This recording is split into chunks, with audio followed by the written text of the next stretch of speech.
we kick off tonight by looking at some of the headlines in tomorrow's newspapers. We've got a few early editions here, and the big story in the Sunday Mirror is Maxwell in cabinet reshuffle. It's an amazing story, isn't it? A hell of a big story. Yeah, what he's done, he's moved the drinks cabinet from the lounge onto the patio, which is a radical furniture change. He's a brilliant man, isn't he? Yeah, Brilliant. very cool. Any other big stories in there, Rory? Yes, there are indeed. Maxwell cuts toenails. Marvellous.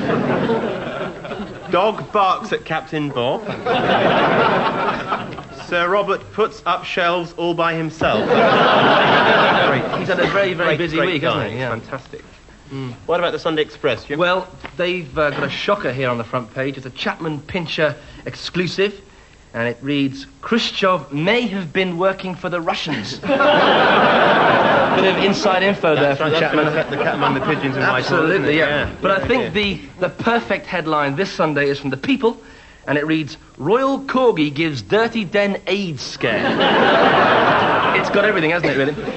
Notice the interesting use of the word scare here, just in case the story isn't true.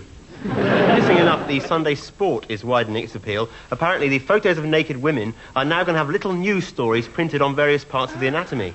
That's a good idea. Obviously, they're trying to break into a new area. Yeah, I think basically they're aiming for men who like to masturbate over nude ladies, but who also want to keep well informed about current affairs. Obviously killing two birds with one stone. Exactly. Yeah. Julia. Well, we're very privileged tonight to have one of the front runners among the 1988 American presidential candidates. So will you welcome, please, Bonzo the chimp?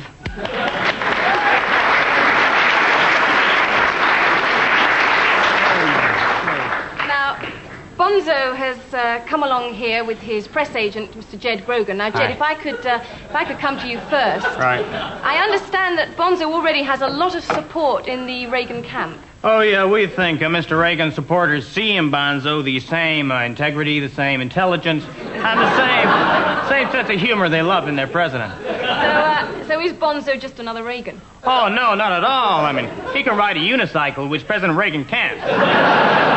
Look at that face. Look at that. It's open, sincere, intelligent, fully comprehending. That is the face we think of the perfect presidential candidate. Yes. I believe there's been a mention in the press of an embarrassing scandal in Bonzo's past when he urinated over the Brazilian ambassador.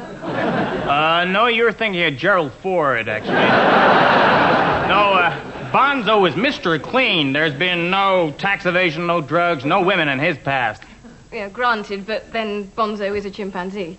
Oh, I'm sorry. If you're going to drag personality politics into this, we're going to have to terminate the interview here, eh, Bonzo? Can we end there, please?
You're looking at a lost moment of Charlie Chaplin.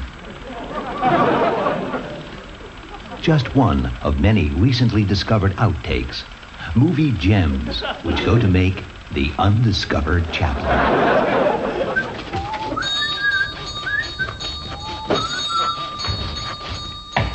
Afternoon, Mrs. Didcot. Good afternoon. Now, what can I do for you?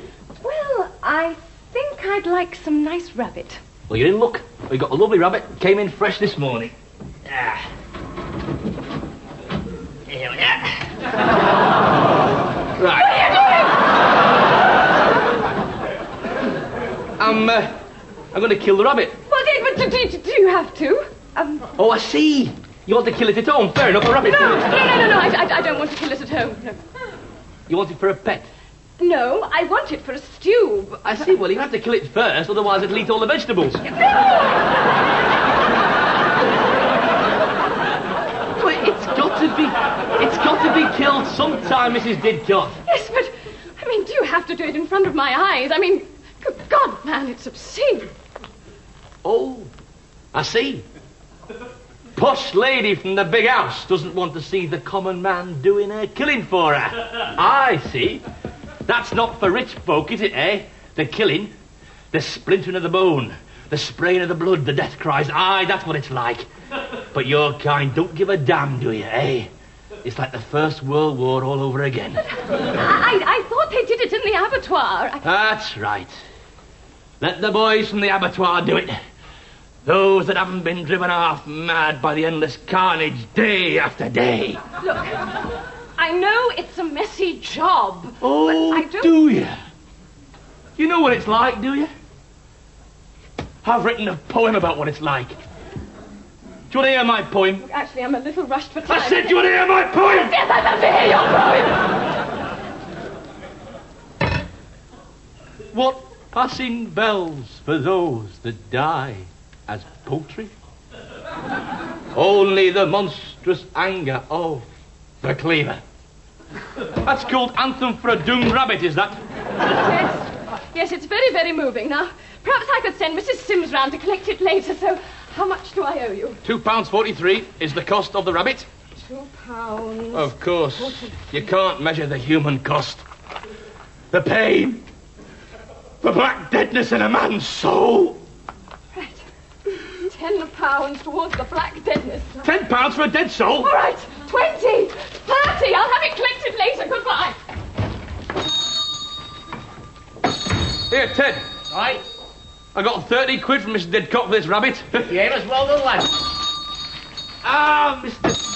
Scott Hetherington, what can I do for you today? I'd like a nice piece of veal, please. Right, I've got some out back. Help yourself. Thank you very much. There you go. Why don't you go with that now? I will. It's right sharp. Reports